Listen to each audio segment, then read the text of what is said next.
variety, and so excited to be here tonight. How many of you are watching this tonight for the first time? Oh my goodness, I love that. Okay, let me bring out some people from the film, and we're going to talk about Teenage Mutant Ninja Turtles and Mutant Maiden. Okay, please welcome Seth Rogen, Evan Goldberg, the incredible writing, directing, producing team behind it all. Hello. Hi, thank you for coming. Thank you for being here. I want you to see it. Okay, so if you're seeing it for the first time, raise your hands. Oh wow, nice. That's a lot of you. Thank you. That's a lot, right? Yeah. Repeat viewers, second, third. Free movie. Free movies prevail. We are gonna stop. 3? Oh my goodness. First of all, congratulations. So many of us watching this, it's like revisiting our childhoods, and what you did with this was so incredible. Where did it begin? Because actually, Seth, I read that you started taking karate because of the impact the Turtles had on you. Is that true? It is. I took karate. My dad, I was so obsessed, and me and Evan have known each other since we were 12 years old. So we actually took karate together at the Jewish Community Center. And I was so, because we loved Ninja Turtles. We were obsessed with Ninja Turtles. And I was so into Michelangelo that my dad at a flea market bought me nunchucks, real nunchucks. Like real dangerous nunchucks. Yeah, like wooden nunchucks with a metal chain attaching the two, and I would try to, fuck around with them. And one time, I thought I was pretty good, and I got in front of Evan. Well, and to be clear, he was like, "You want to see something awesome?" Yeah, sure. He's like, "Check this out," and then destroyed the chandelier. Yeah, there was a giant lighting fixture in my living room. I went boop, boop, bam, and I shattered it everywhere. And we cleaned glass for 6 Yeah, for hours and hours and hours and hours. So, we've always loved the Ninja Turtles. I did karate because of them. And, honestly, the live action movie was one of my favorite. I skateboarded. I honestly think, the Ninja Turtles had something to do with that. You're also reminded me when the guy brought the side to karate once. There was one day where a guy actually brought some. Yeah, exactly. I remember seeing a side for the first years. Yeah, that's right. We were really, and the toys, we were obsessed with the toys. I loved the toys. All of it had so much imagination, and the color, it was this neon green, pinks and purples. It was very representative of the 90s in a lot of ways, from a palette standpoint. So it was something that, we were just really obsessed with it. Okay, but you didn't go down any sewers, right? I probably, if those things weren't so heavy, there was for sure a point in my life where I was like, I can get down there. It seems fun. Kids do not go down sewers. Yeah, exactly. Jeff, what about you? What's your history with the Turtles? It was just the first thing I ever loved. I don't remember having thoughts before liking the Ninja Turtles. I was 4 years old when it Turtle Mania hit, and that became my everything. And in preparation for the movie, I watched that Netflix documentary, The Toys That Made Us, and just remembering it's those objects and that the disc that came in the pizza shooter, and just the it's the totem in Inception, the object that only I know the weight of. Intimately, it was my entire world. So it's crazy to do this. Given your history, with the Turtles, talk about your way into it, because what you did with this was so fantastic, right? The animation style, the story itself, being the teenagers, talk about how you cracked that. The idea we went to Paramount with as our take, I guess, quote unquote, was to really lean into the teenage aspect of it. That was the thing we felt had never been done. They were always voiced by like men in their 20s and 30s doing like weird teenage voices. Radical, bro. And they always had very like California as a result of it, I think. It also was very weird. But yeah, our idea was like, what if it was like really leaning into, the first show I was on was Freaks and Geeks, a TV show, and the first, movie that me and Evan wrote together was Superbad, and that was based on our high school experience. And so we were very like fond of the teenage genre, and it was something we had produced, Blockers of Good Boys and other teenage movies over the years, and we were like, what if we made this like a great coming of age, like a teenage movie, And we said we want to cast actual teenagers. That was like a big part of the pitch to the studio as well, and that will differentiate it from the other versions of it.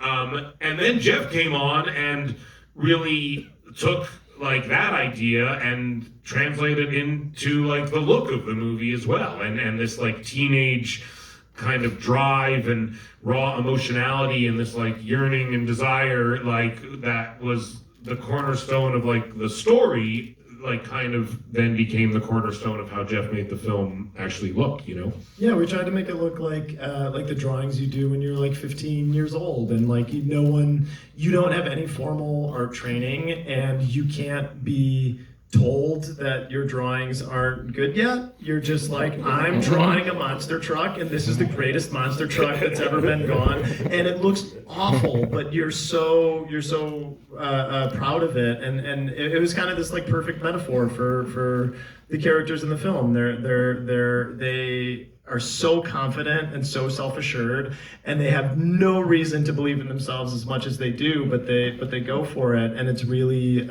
beautiful and exhilarating to watch. Can we give a shout out to your voice actors, Nicholas Cantu, Micah Abbey, Shimon Brown Jr., and Brady Noon? Yeah. Were all phenomenal. Oh yeah. Talk about recording them in the voice booth like all together, because typically when you hear like an animation being recorded, like somebody's here, and Yeah. like how that helped you. Well, I've been in, I don't know, 480 animated films over the years. No, I've been in a lot of them, and you're never in the room with the other people. I've never even met the other Kung Fu Panda people, literally. Like, I've never seen Angelina Jolie in real life, ever. Like, this movie was the first time meeting Jackie Chan. There was one where it's like, oh, technically we're like 7 movies together, I think. But I had never seen him before or communicated with him ever at all in real life. And so that was the idea, and all of the comedy we have made is like so built on like playing off of other people and playing off of their rhythms, and especially like an improvisational style, and like naturalism was something that we really thought would be interesting. And so yeah, the first idea was to have them all record together at the same time, and then we did it, and we had written the scenes out, and they were doing it, and it was pretty funny. But then there was like a little kitchenette that they would hang out in the studio, and there was like 4 little chairs, like a little banquette they would like squish into, and they would be eating junk food and just like talking, like looking at each other's phones and just like talking crazy shit to each other, and just like, look at this, you're an idiot, screw you, they're throwing stuff at each other. I remember being like, this is what it should sound like whatever they're doing in there, we gotta like.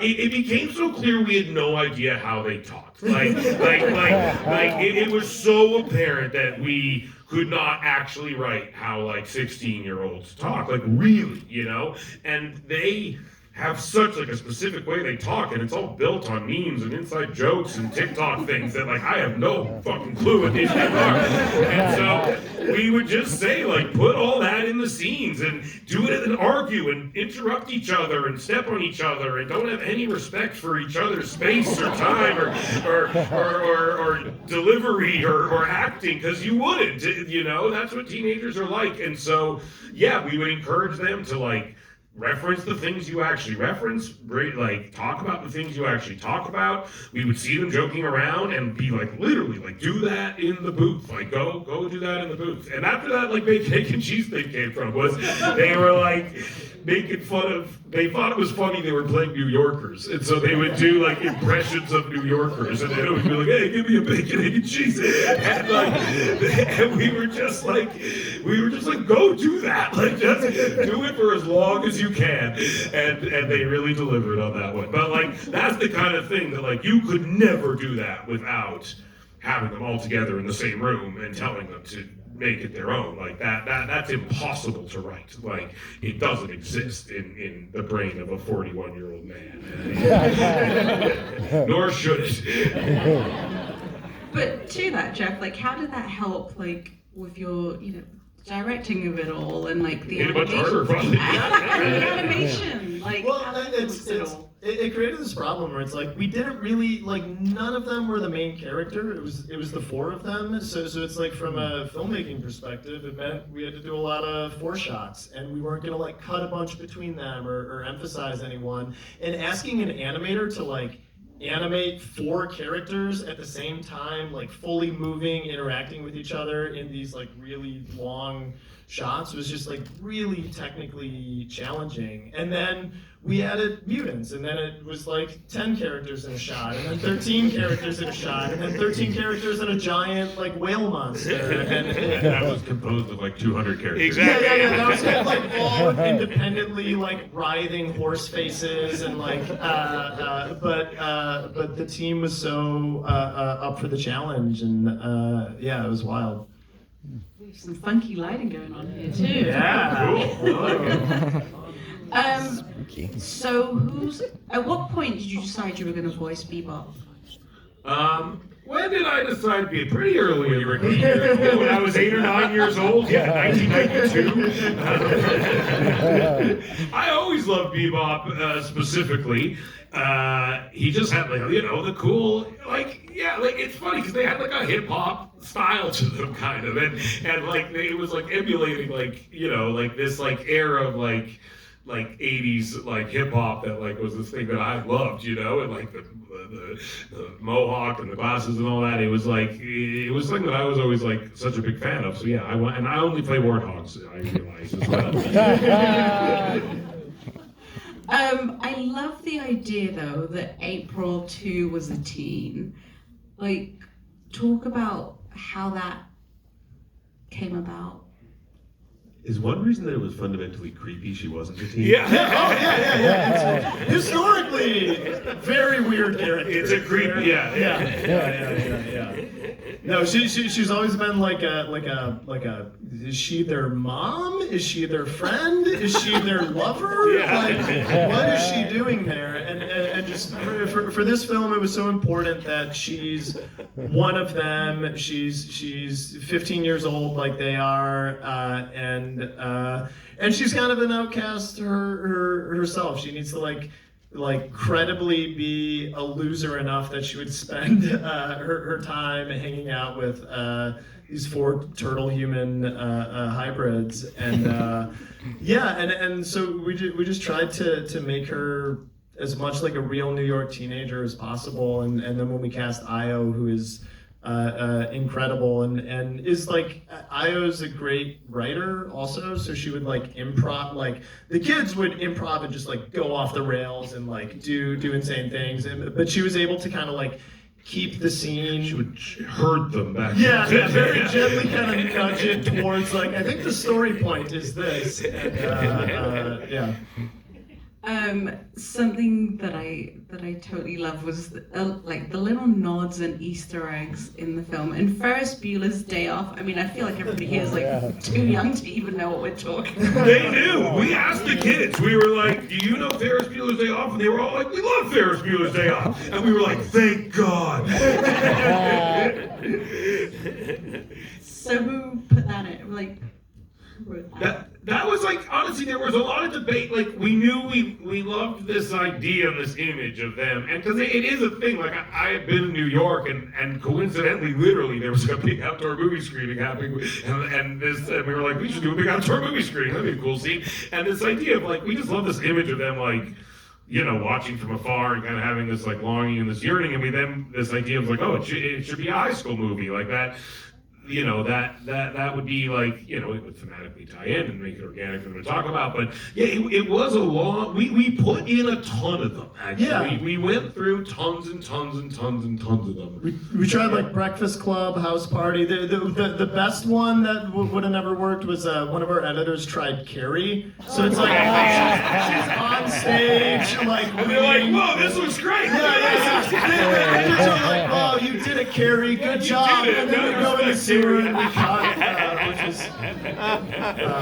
It was a pretty, the kids didn't know what Carrie was. Thankfully, yeah. Yeah, but and it was great. Yeah, I think it was part of the reason. Like, and it's one of our favorite movies of all time. Growing up, it's from around the same era as the Ninja Turtles originally are from, and we like that as well. And it's like a timeless high school. I think that also is like lovers of high school films, and like participating in the genre itself. It's nice to like, nod to the people who did it the greatest that people ever did it, and like John Hughes for sure was someone that we were like referencing a lot as we were, writing the movie. I love the soundtrack and the score because this juxtaposition. You've got this incredible juxtaposition of Trent Reznor and Atticus Ross, and then those incredible needle drops. Like, what was that like, putting that all together and just balancing it between what they had to do? I mean, I think we the kind of like needle drop identity of the film was something we had from like screening one. It was just like 80s, 90s New York hip hop felt like a way to ground the film in the nostalgia of the franchise without making it a period piece. And then like I still don't know how or why Trent and Atticus said yes to doing this film, but they did, and the only kind of creative direction that was discussed was like maybe we make it sound like teenagers in a garage band, and they did this very like beat rhythmic driven score that kind of like sat perfectly with all of the needle drop, but also just has such like a clear identity of its own, and our notes were just like, this is the best I know.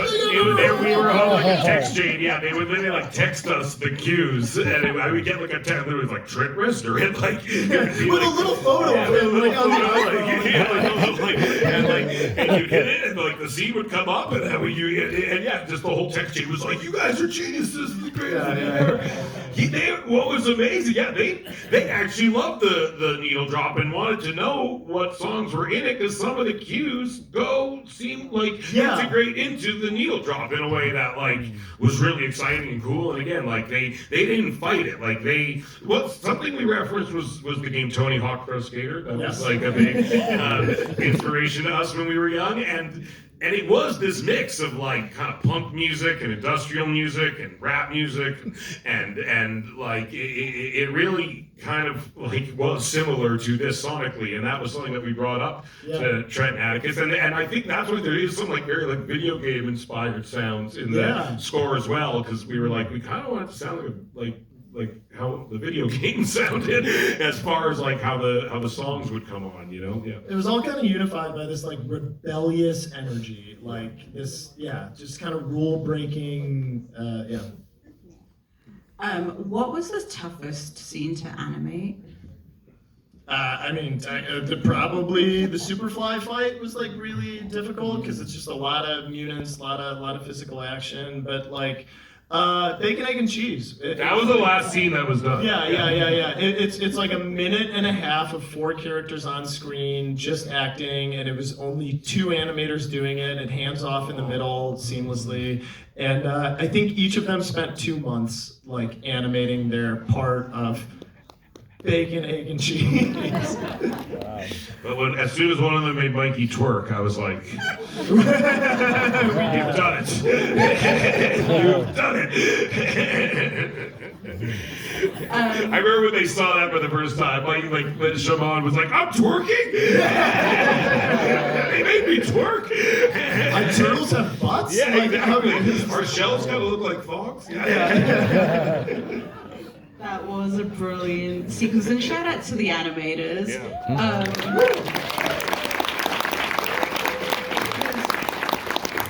I think they did such the style of it all, but something else that's so important to mention is like on this film, you gave the animators that work-life balance. You talked about, that shot taking, 2.5 months to deliver, but talk about that the importance of that, giving that to the animators so that they're not working X many hours. Yeah, well, it was just like really important to we kind of approached the movie like Moneyball or something, where it's like we weren't gonna have a huge budget like a lot of the other films that were coming out this year. Like we just had to hire the right people and trust them to do what they do best. And with a lot of artists, like they have uncommon processes. Like they work in a way that, like Woodrow White, our character designer, has his way of designing characters, and it's like it might be convenient to the pipeline to be like, no, do this on this exact timeline and turn this around and get these things done, but it wouldn't get the best work out of him. So we just tried to like talk to our artists and give them space to deliver things that they were proud of on a timeline that worked for them, and because of the looseness of our style, and because we were like trying to basically make art like teenagers again, there was a lot of like first takes and a lot of like, no, whatever your first idea is, just like don't overthink it, because if you were 15 you wouldn't be overthinking this. And it was like getting this team of amazing artists to just like feel comfortable creating from this very childlike place. The response to the film has been incredible, right? Like, as we've seen, people talk about releasing the film for the world and what that was like, given what it meant, what this whole journey means to you. I mean, I've never done this before. Yeah. It was weird because I was the strike. It was in the midst of the strike, and I'm an actor in the movie, and so I was. You don't want to promote every movie you're a part of. Trust me. I really wanted to promote this movie. So it was like, and I felt honestly so bad for the kids. I kept being like, how often does this happen where like you're the star of this thing and then you don't get to go talk about it? And I kept being like, it's great, promoting a movie sucks. They were like, shut up. It would have been fun. But it was lovely though, watching, Jeff was out there representing the film so well, and it was so nice, and I kept texting him being like, dude, thank you so much, thank God, like, that you're so eloquent and able to, do everything that we would all be doing. But animated directors don't normally get to do that. Yeah, exactly. Yeah, no, I was planning on stealing all of your credit, but you made that impossible due to the strike. So good for you on that. I know, Jeff, you went to Savannah. I did. We talked in Savannah. What a beautiful city. Yeah, no, it's been doing a lot of this, and it's been so exciting. Like, there were a lot of things that we took chance. Like, the movie looks crazy. Yeah. Like, it is a crazy look. We're so proud of it. We love it. Like, every decision was intentional. But it was a big swing. And when you take big swings like that, we like it. We trust our taste, and you put it out there, and you hope that other people will respond to it. And they did. And that was so rewarding to like. It's exciting to like try to do something new and to have people embrace that and be excited about it. Especially when, if it goes wrong, you're ruining your favorite childhood. Yeah. Don't worry, the stakes are only you're destroying your own childhood. But yeah, if a portal opens and you as like a 5-year-old comes out, you've done, Seth. You've ruined everything.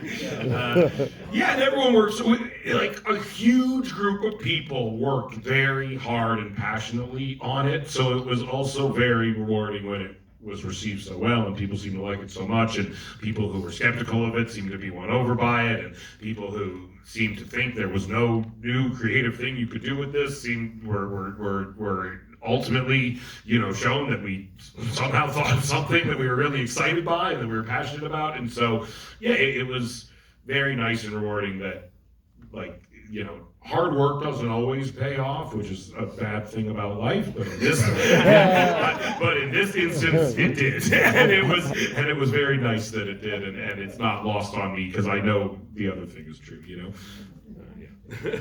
Just a quick thing. How long was the journey from like, oh, we're gonna take this to Paramount and we're gonna make 3 years. Yeah, 3 years. I would say 3 years.